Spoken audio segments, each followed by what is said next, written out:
Hello, fellow duelists. This is Shadow of the Moon, and welcome to my updated King Calamity Blackwing deck profile for you for February of 2024. So, as officially, we are in a Tier 0 format again, where pretty much Snake Eyes rules, and so does, the ability to have Bonfire for a lot of players, even though there are a lot of people protesting. There's a big thing going on about that.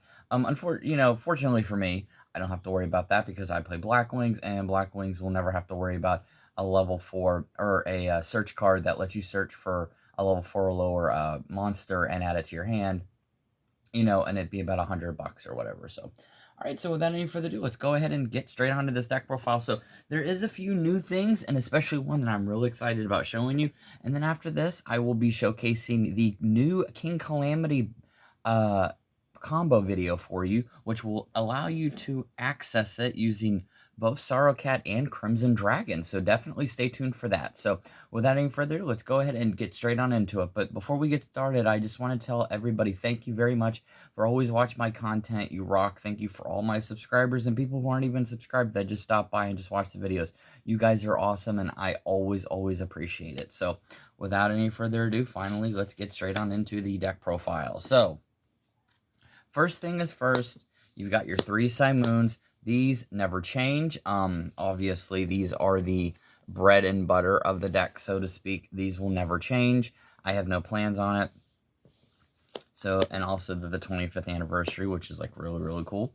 And then the next few cards, all these cards are going to be 3 of. So you're going to have Shamal. Shamal is being able to discard to add Black Feather Whirlwind from your deck and play it onto the field. And then this also, when this is in the graveyard, you can banish that to add a Blackwing monster back from your graveyard to your hand. So that is very useful, especially when you're trying to get cards like Feburary and Chinook. And then speaking of Feburary, you've got 3 copies of Feburary. This guy is amazing for this deck because he allows you to attribute a monster to make a token. The token is a level 2 tuner, and then you're able to kind of combo off from there. The only downside is obviously with King Calamities, I play a pure synchro version, and this only allows you to play synchros for the rest of the turn, which is okay. That does not really matter. And also this searches for a card that mentions Blackwing Dragon. And then 3 Vatas. 3 Vatas, you tribute this card, send 2 cards from your deck to the graveyard. That would equal level 8, and then special summon a Blackwing Dragon from your extra deck. So, and Vata is just so good. So pretty much these 3, all these right here, 1 2 3, 1 2 3, 1 2 3, 1 2 3, these are all pretty much going to be the same, ratio. It's 3 3 3 3 because these are the most important cards in this deck. All right, so now let's go on to the one-ofs, but in this case, I've actually got 2 of these. So I'm playing 2 Chinook. I like using 2 Chinook because it does not slow the deck down. I know some builds will play 2 Hamartin. One will play 1 Chinook, 1 Hamartin, but I like having 2 because in the event you draw into this, this is automatically one of your hand traps, which is very useful, especially in this format. This format is going to be insane moving forward because there's a lot of basically solitaire playing on the opponent's part, especially with the new Snake Eye, with all the new fire support that just came out and everything, and cards that are going to be crucial for that. Diabella Star, I mean, it's going to be insane. So we have 2 Chinook, and then we have 1 Zephyros, obviously, the Ben Zephyros boy. He bounces a card back for, spend 400 life points for it, special summon from the graveyard. 1 Gale, obviously, because Gale is still in here. A Martin, 1 Hamartin the Dust. 1 Sharanga. Sharanga is great to have in your graveyard because it's another interruption and it pops your card and your opponent's card, and then a Roshi the Skull, which is the main card in this deck. This guy is crazy good. I love a Roshi in this deck. He's so cool.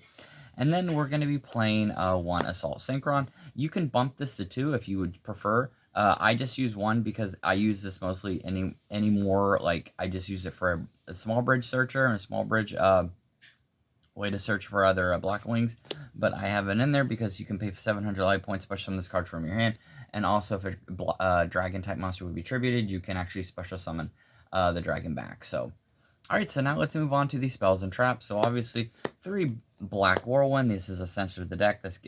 This gives the deck its speed. You search for a Blackwing monster from your deck to your hand that has less attack than the one that is normal summoned, obviously. And then you've got one Black Feather Whirlwind. Now, I know this is pretty controversial. I decided to finally put this at 1 because in this new format, you're going to be having a lot of people who are playing a lot of hand traps. You need to be able to interrupt. And I was looking at my deck and kind of trying to figure out, you know, what can I cut? Because every card in this deck is very crucial. And then I noticed that in some games, it wasn't as necessary to have a Black Feather Whirlwind at 2, so I just kept the Black Feather Whirlwind at 1. But once again, if you feel more comfortable using it just at 2, go for it. There's nothing wrong with that. Using 2, I actually kind of swap back and forth from using 2 of these to, like, 1 of these, and then, like, 3 copies of each hand trap, so which I will be showing you in a, quite very soon. But if you don't feel comfortable, you can play this at 2. And then obviously 3 Pot of Prosperities. Oh my god, it's like a frog in my throat. 3 Pot of Prosperities. This is good to kind of dig into your deck to get the cards that you need. That you don't think that your opponent takes half battle damage that turn, but if you play it on turn 1, it doesn't really matter. 3 Small Worlds. This is your bridge. This also search for any Blackwing card, and it lets you search for your hand traps if you actually need to be able to search for your hand traps. So. And then lastly, we've got your Twin Shadow, because Twin Shadow is a very pivotal card in this deck, especially since it is pure synchro, and it is really, really good. So that's going to be it for the deck. Now let's move on to the hand traps. So you've got 3 Ash. This is standard. I remember watching a video, I think it was a couple days ago or something, like 2-3 days ago, where they were trying to say that this card isn't valuable anymore because of the new fire support that came out, and pretty much if this card's in your graveyard, it gives an extension to be able to use it as like tuner because it is a tuner. Don't believe that. This card will always be played because this is one of the most essential cards in Yu-Gi-Oh! This stops any deck, period. A lot of decks actually can't even play through Ash, a simple Ash. So keep these at 3. I don't know why anybody would not. Okay, and then we've got 3 Droll and Lockbird. I do plan on eventually getting these upgraded, but Droll and Lockbird, this shuts down most decks, and this is pretty much going to help you in this format especially, because you need to be able to shut your opponent off from being able to search their deck. Obviously, they do get that draw if you do play Droll and Lockbird, but if you have Droll and Lockbird, it stops any further ones. And I've actually won games by actually using Small World, adding this to my hand, and then they're playing it, me play it, and then they're forced to not being able to do anything. So, and then this is the hand trap that I was talking about, that you could drop it to, 2 if you wanted to, but 3 Imperm, because Imperm is actually very good in this format. You need to be able to get your opponent's monsters effects. If you cannot afford Imperm, or if you want to use something else like a monster, Effect Failure is just as good. The only difference is Effect Failure doesn't shut out one of the zones, which has been hilarious with players who don't pay attention, and they'll summon a card or play a card in that zone and it gets negated, and it's funny. So all right, so that's going to be it for the main deck. Now let's move on to the extra deck. So first, 2 Blackwing Assault Dragons, 1 Blackwing Dragon. So I knocked this down because in the new combo video, in the new combo for King Calamity, you do not need 2 Blackwing Dragons. You just need the 1 because you're just going to be using it going into your turn. But I still keep these 2 because this is great for burn. This is 1400, 1400, 1400, 1400. Every time they activate a card effect. And that wheedles them down quite a bit, especially if you've already done 800 to them using Notham's effect. And if you special summon Notham back from the graveyard during your opponent's turn using Black Feather Whirlwind, that's another 800. So, I mean, it does add up. But this is still a really good card. And now for the other Blackwings, we've got Omnimar the Divine Thunder. This is for the King Calamity combo. And also, it's just funny to use a Nibiru token and a Hiroshi to be able to bring this guy out. And then you've got Blackwing Full Armor Master. Full Armor Master will never take this guy out. This guy is my #1 man. Then you got Notham the Starlight. You've got Boreas Storm the Wicked Wind. This works also for the combo. This is pretty self-explanatory. Free normal summon or set. And then this sends a card from your deck to the graveyard to make that modify its level to the one that you sent. So if you send a level 2, it'll become a level 2. So here are the non-Blackwing cards. So you've got Bestial Dissipator.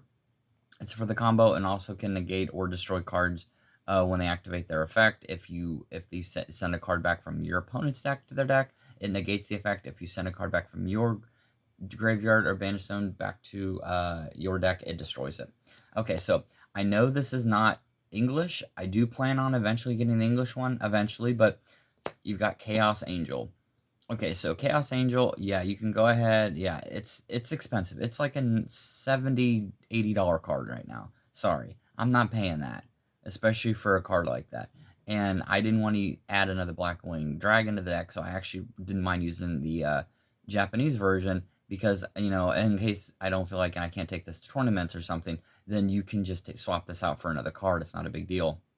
But I wanted to use Chaos Angel because he works very well with the deck. So one thing I noticed when I'm playing my turn and I'm going into the King Calamity, I'm using Sorrow Cat, I'm using all that, I always notice that I have a Zephyros and a Simoon, or a Zephyros and a Nocthumb, and that equals level 10. This makes it to where you can make one of those monsters a tuner and make it a level, go into synchro for a level 10. And also, dark cards cannot be destroyed by battle if you have dark attribute monsters, which is perfect because this deck pretty much is predominantly like that.